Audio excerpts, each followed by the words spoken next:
Curious, what was the darkest point in your life and how did you deal with it? While my dad was dying of ALS, I had my 6th wedding anniversary. I thought my marriage was solid. We had disagreements but were generally happy. Our child was 5 at the time. One day I sent my husband to work with a kiss.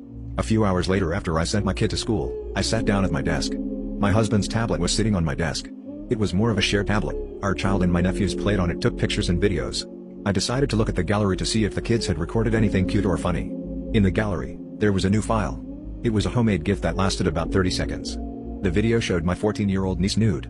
It took me a minute to process what I was seeing. My husband had set up a hidden camera in our bathroom. I hadn't even processed what he had done when I called the police. By the time he got home from work that day, a detective had already contacted me.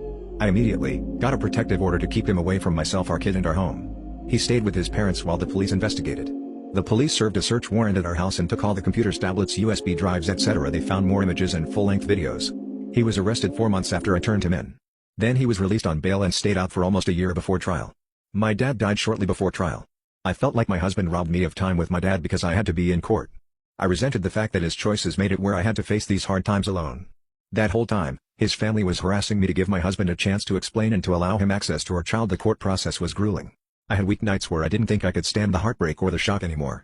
There were days when I fell apart because I had introduced my beautiful, loving, innocent niece to the man who would go on to violate and betray her. I had times when I doubted my ability to raise a child in the middle of this shitty time in life. Eventually he pleaded guilty to 8 or 9 counts related to the possession and production of child videos.